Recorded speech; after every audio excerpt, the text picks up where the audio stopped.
ब्रादरान मिल्लत, हमने आपकी खिदमत में ये चैनल जारी किए हैं। इस चैनल को आप लोगों ने फ़रोग़ देना ज़रूरी है, इसलिए हमारी आप तमाम से गुजारिश है कि इस चैनल को आप सब्सक्राइब करें, इस चैनल को लाइक कीजिए और बेल आइकन को दबाना बिल्कुल भी ना भूलें, ताकि हमारी हिम्मत अफजाई हो सके और हम जो है तो इस तरह के वीडियो बार बार आपकी खिदमत में पेश कर सकें।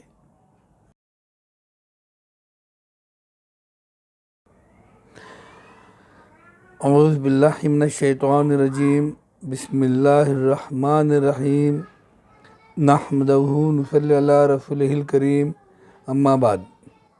मोहतरम भाइयों, बुज़ुर्गों और दोस्तों, माँ और बहनों, गुज़िश्ता रोज़ औरंगाबाद से शाये होने वाले उर्दू अखबार में एक खबर शाये हुई थी कि केरला हाई कोर्ट ने फस्ख़ निकाह के ताल्लुक़ से एक फ़ैसला दिया।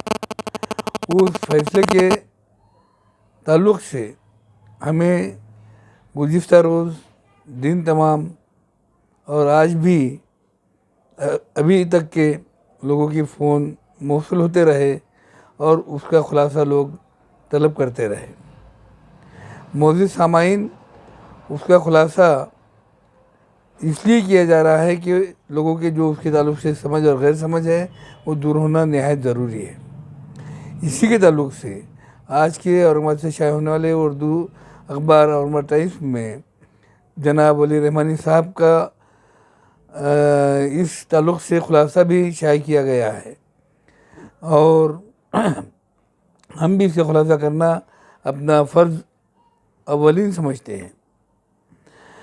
देखिए, तलाक़, खुला, फस्ख़ निकाह, ये तीनों चीज़ें ऐसे हैं जिसके अमल आवरी के बाद अज़दवाजी ज़िंदगी ख़त्म हो जाती है।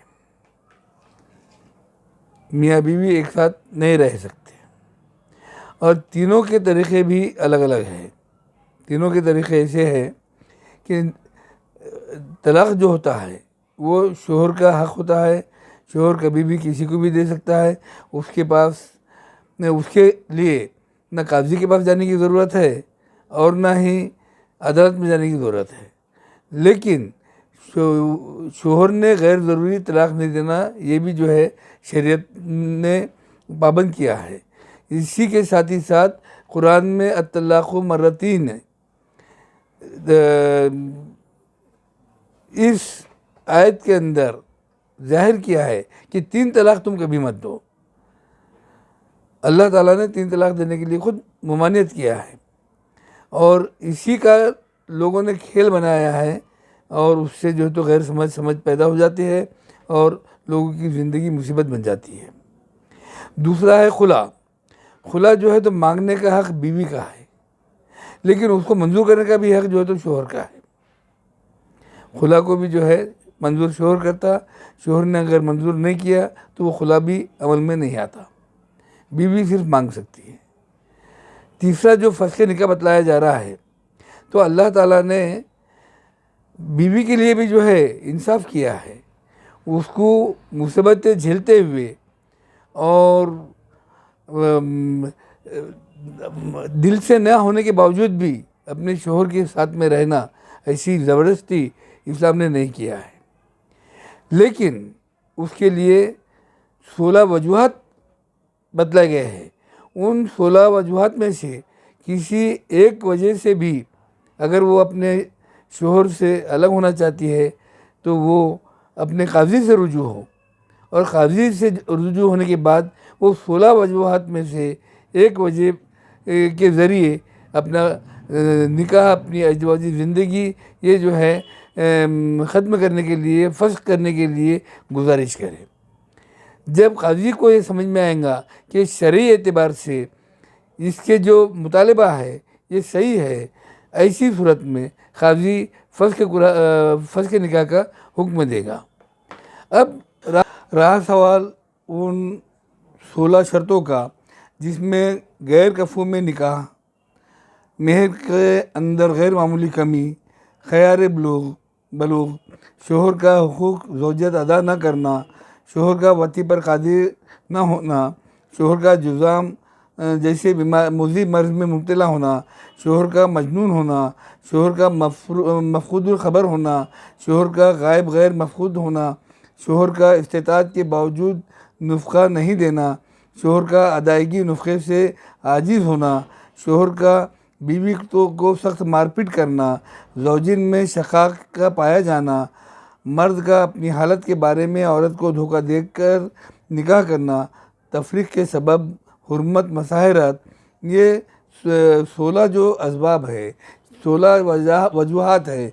इन 16 वजूहात में से कोई एक भी अगर कभी वजह सामने आती है और उसको बीवी को फेस करना पड़ता है, तो बीवी चाहे तो इन 16 में से एक या एक से ज़्यादा जो कुछ भी हो मौके के एतबार से अपने काजी के पास में एक दरख्वास्त दे और उसमें उसकी तफसील लिखे कि मेरा शोहर जो है तो हमारा जो निकाह हुआ गैर कफ़ू में हुआ या गैर मामूली मेहर की कमी की वजह से हुआ, ख़यार बलूग में हुआ। अब ख़यार बलूग क्या है आप बोलेंगे, तो ख़यार बलूग वो है कि नाबालिग बच्चों का जो निकाह होता है, ऐसे निकाह को भी ख़यार बलूग बोलते हैं। और ख़याल बलूग में बच्ची जब बालिग बन होती है तो ऐसी सूरत में वो काजी से रुजू हो सकती है। अगर उसको जो निकाह माँ बाप ने कम उम्र में कर दिए है, नाबालिग हालत में कर दिए है, उस निकाह को अगर कंटिन्यू रखना है तो वो रख सकती है। लेकिन अगर उसको तोड़ देना है, उसको ख़त्म कर देना है, फस्ख कर देना है, तो ऐसी सूरत में वो काजी से रुजू हो सकती है और बोल सकती है कि मेरी कम उम्र में ये निकाह हुआ था, वो साबित करके बतलाना।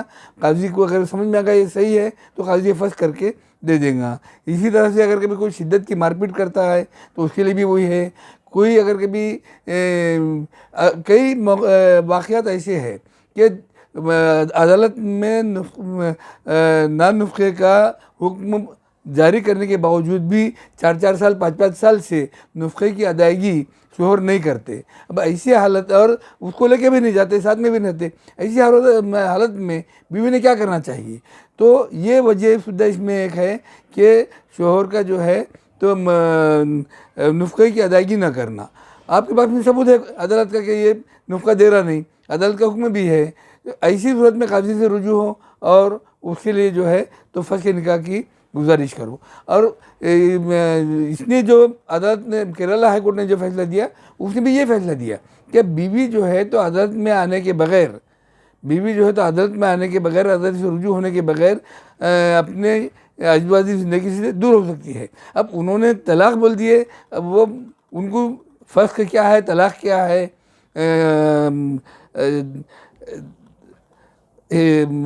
इसके जो है तो तरीक़े कौन कौन से है, बीवी जो है तो खुला मांगती है तो खुला क्या है, ये चीज़ों का उनको इल्म नहीं है, इसलिए उन्होंने सबको तलाक बोलना शुरू किए।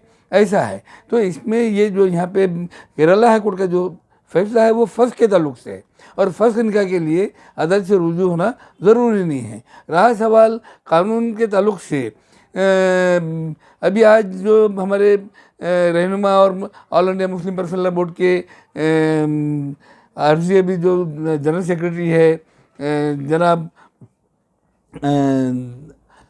खुरीद साहब, तो उन्होंने भी जो है तो कानून के ताल्लुक से कहा कि कानून में उसके लिए जाने की ज़रूरत नहीं है। लेकिन वैसा नहीं है। 1839 में जो कानून पास हुआ, उस कानून के तहत फस्ख, तलाक और खुला, ये तीनों के लिए जो है अलग अलग चीज़ें बदलाई गई है। और उसके ज़रिए से उसको मुस्लिम कानून में जो है dissolution of Muslim marriage act है, मुस्लिम मैरिज को डिसॉल्व करना, इसका मतलब ही फस्ख करना है। डाइवर्स अलग चीज़ है और डिसोल्यूशन अलग चीज़ है। तो डिसोल्यूशन के लिए भी कोर्ट में तुम जा सकते और डिसोल्यूशन के लिए जा सकते, लेकिन शरई अहकामात ऐसे है कि किसी गैर मुस्लिम जज ने अगर कभी फ़ैसला दिया है तो वो शरीयत में काबिल कबूल नहीं है। इसलिए उधर से फ़ैसला लेने के बाद फिर वापस जो है तो तुमको काजी के पास रुजू होना पड़ेगा, चाहे काजी वो इमारत शरिया का हो, चाहे वक्फ बोर्ड का हो, चाहे मजलिस दारुल क़ज़ा का हो, चाहे जमात इस्लामी का हो, चाहे अहले सुन्नत वल जमात का हो, किसी भी जमात का काजी हो, आपके एतबार से काजी के पास में रुजू होना और काजी के ज़रिए से जो है तो अदालत से मिले हुए डिसोल्यूशन मुस्लिम मैरिज के फैसले को के तहत यहाँ पे उसको फस्ख कराना ज़रूरी है। ये इस तरीके से फस्ख, तलाक़ और खुला, इन तीनों के अंदर अलग अलग चीज़ें हैं, अलग अलग जो है तो मकसद के तहत उसका इस्तेमाल किया जाता है। उसके अहकामात देने वाले भी अलग अलग होते हैं। शोहर जो है तो खुद तलाक़ दे सकता है, बीवी खुला तलब कर सकती है, खुला तलब करने के बाद में शोहर उसको मंजूरी दे सकता है, नहीं दे सकता है, वो दीगर बात है। उसके बाद में जो है तो फर्स्ट से निकाह भी जो है तो बीवी अपने काजी से रुजू के करा सकती है या अदालत में जाके dissolution of Muslim marriage act के तहत अपना दावा दाखिल कर सकती है। लेकिन वो दावे में अहकामात मिलने के बावजूद भी बीवी को चाहिए कि वो काजी से रुजू हो और अपना मंजूर शुदा जो डिवोल्यूशन है मैरिज का उसको शरई एतबार से भी डिक्लेयर करके ले ले। इतना कहते हुए मैं आपके अपने दो अल्फाज ख़त्म करता हूँ और आपसे गुजारिश करता हूँ कि आप हमारे इस चैनल को सब्सक्राइब करें, हमारे इस चैनल को लाइक करें और हमारे इस चैनल के बेल आइकन को दबाना बिल्कुल भी ना भूलें। खुदा हाफिज़।